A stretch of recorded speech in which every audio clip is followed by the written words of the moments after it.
Hello, everyone. Welcome back to another episode of the English Learning Podcast, where we help you become a confident English speaker one step at a time.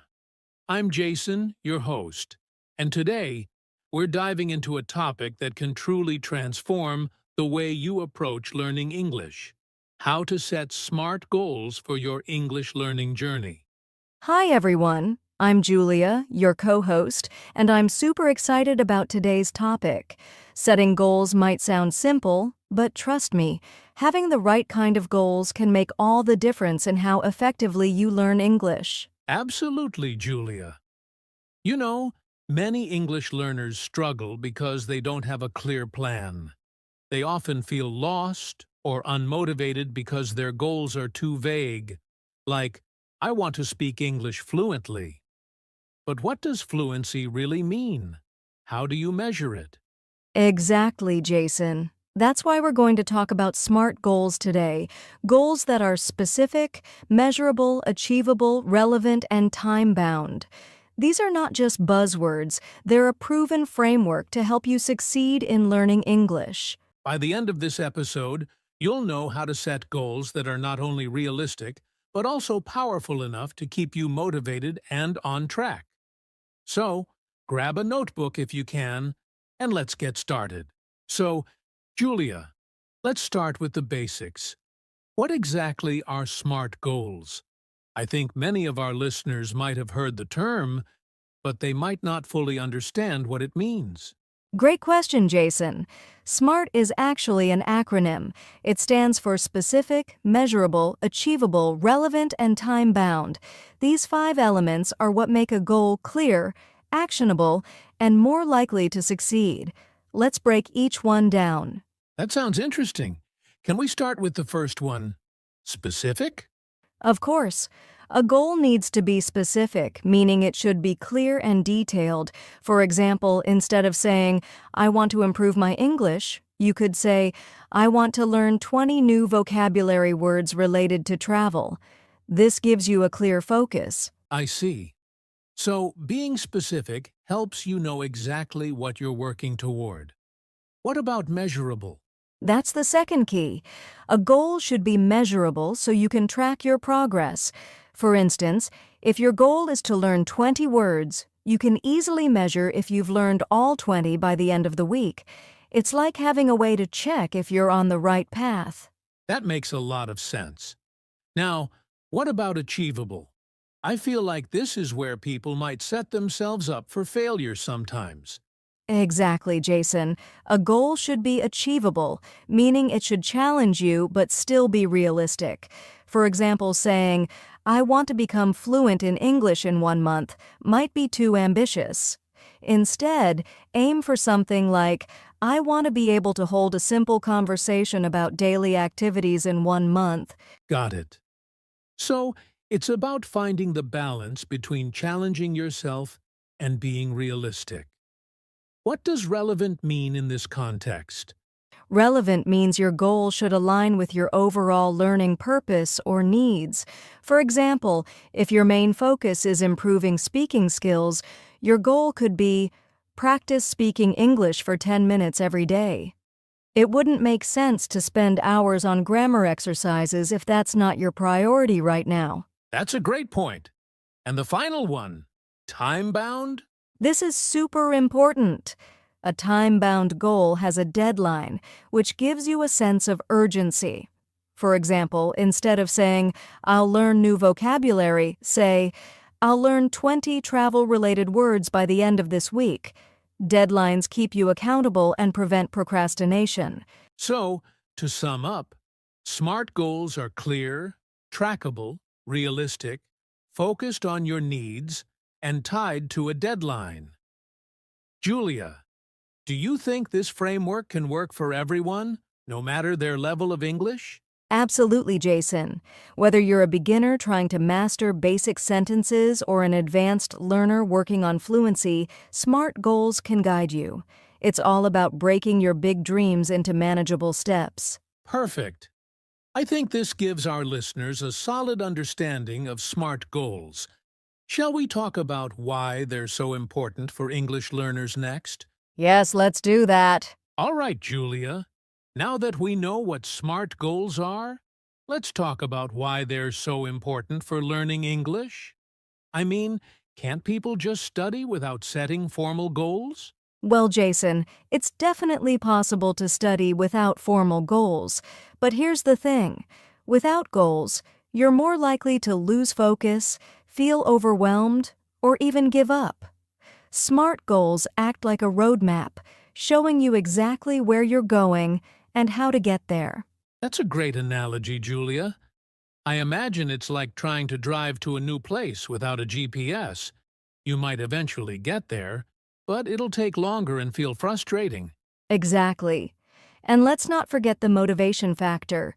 When you set SMART goals, you give yourself small wins to celebrate along the way. For example, if your goal is to learn 5 new English phrases for work, you can feel a sense of achievement when you've mastered them. That makes sense. It's like those small wins keep you energized and excited to keep going. Yes, and another reason SMART goals are important is that they help you track your progress.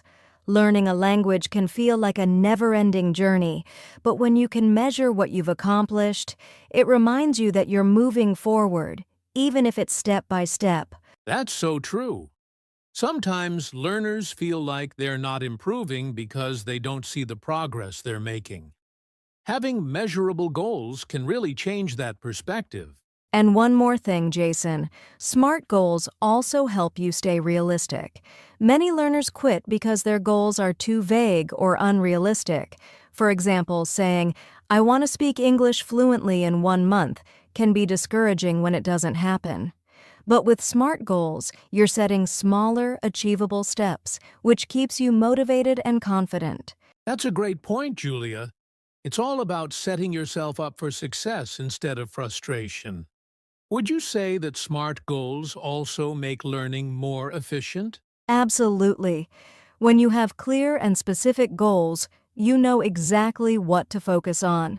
Instead of wasting time on random activities, you're spending your energy on things that actually matter for your progress. So, in a nutshell, SMART goals keep you focused, motivated, realistic, and efficient in your learning journey. That's pretty powerful. It really is, Jason. I hope our listeners are starting to see how this approach can transform the way they learn English. Definitely. Now, let's move on to the next part. How to create SMART English goals step by step.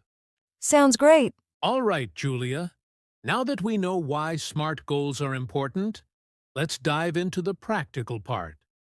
How can our listeners create their own SMART English goals? Great question, Jason. Creating SMART goals is simpler than it sounds. It's all about following a step-by-step process. Let's walk through it together. Perfect. Where should they start? Step 1 is to identify what you want to achieve. Think about what's most important to you in learning English. For example, do you want to improve your speaking, expand your vocabulary, or master grammar rules? Start with a clear focus. So, instead of saying, "I want to learn English," you might say, "I want to improve my speaking skills so I can have better conversations at work." Exactly, Jason. That brings us to step 2. Make your goal specific. Instead of saying improve speaking skills, say practice speaking English for 15 minutes every day using a language app or with a partner. I like that. Specific goals feel more actionable. What's next? Step 3 is to make it measurable. Add a way to track your progress. For example, instead of saying, learn new vocabulary, say, learn 10 new business-related words every week and review them using flashcards. I see. Measurable goals give you a way to check if you're on track. What about making them achievable? That's step 4. Make sure your goal is realistic. Think about your time, resources, and current skill level. If you only have 20 minutes a day to study, don't set a goal to read an entire English novel in a week. Instead, aim for something like read 1 page of an English book every evening. That's a great tip, Julia. Unrealistic goals can make you feel discouraged if you can't reach them. What about relevance? Step 5 is to make your goal relevant. Ask yourself, does this goal help me achieve my bigger learning objectives?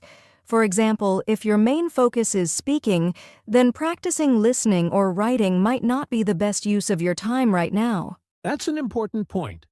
Staying relevant keeps you focused on what truly matters. And the last step? Step 6 is to set a deadline. Make it time-bound. A goal without a timeline can lose its urgency. For instance, instead of saying, "I'll practice listening," say, "I'll listen to one English podcast episode every day for the next 2 weeks." So, to sum up, listeners should identify their focus, make the goal specific, measurable, achievable, relevant, and give it a deadline. Could you share a full example of a SMART goal, Julia? Sure, here's one. I want to improve my English vocabulary by learning 15 new words related to travel within the next 7 days. I'll use flashcards to review these words daily and quiz myself at the end of the week. That's a perfect example. It's clear, trackable, realistic, relevant, and has a deadline. Exactly. And listeners can adapt this process to fit their personal goals, whether it's speaking, listening, reading, or writing. This is super helpful, Julia. Coming up next, we'll share some practical examples of SMART English goals to inspire our listeners. I can't wait to dive into those. All right, Julia. Now that we've covered how to create SMART goals, let's share some practical examples to inspire our listeners. Great idea, Jason. Examples can really help make this concept clear. Let's start with a beginner-friendly goal. Okay, how about this one? I want to learn 10 common English greetings and practice using them in sentences every day for the next week. That's a fantastic example for beginners. It's specific, measurable, achievable, relevant, and time-bound. Exactly. Now, how about an example for someone who wants to improve their listening skills? Sure. Here's one. I will listen to one English podcast episode every day for the next 2 weeks and write down 3 new words or phrases from each episode. I love that one, Julia. It's not only about listening, but also about expanding vocabulary. Let's try an example for speaking practice. Okay, here's one.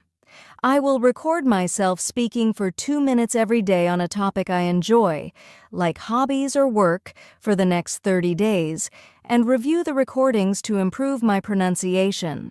That's excellent. It's such a practical way to build confidence and track progress.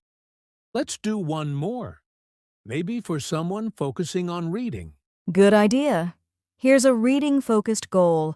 I will read one short English article or story every day and write a summary in 2 to 3 sentences for the next month. That's perfect. It combines reading and writing, which is a great way to reinforce learning. Absolutely, Jason. I hope these examples show our listeners that SMART goals can be applied to all aspects of English learning. I think they will, Julia. Now, let's move on to some tips for staying consistent and motivated when working toward the... All right, Julia, let's talk about something every English learner faces: challenges. Setting SMART goals is great, but what happens when life gets in the way or progress feels slow? That's a really important topic, Jason. Challenges are part of the process, but the good news is there are strategies to overcome them. Let's break it down. Okay, let's start with the challenge of staying consistent. A lot of people struggle to follow through on their goals. That's true, Jason. One way to stay consistent is to make English practice a part of your daily routine. For example, tie it to something you already do, like practicing vocabulary during your morning coffee or listening to a podcast while commuting. Great tip! Another challenge is feeling overwhelmed, especially if the goal seems too big or progress feels slow. Yes, that can be discouraging. The key here is to break big goals into smaller, manageable steps. Instead of saying, I'll learn 100 new words, focus on learning 5 words a day. Small wins can keep you motivated. Absolutely. Small steps make a big difference over time. What about the fear of making mistakes? That's something I hear a lot from learners. Oh, definitely. Many learners hesitate because they don't want to say the wrong thing. But here's the truth. Mistakes are part of learning. Instead of fearing them, treat them as opportunities to improve. Surround yourself with supportive people, like language partners or teachers, who can guide you. That's such good advice, Julia.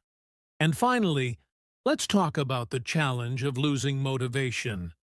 What can learners do to stay inspired? Great question, Jason.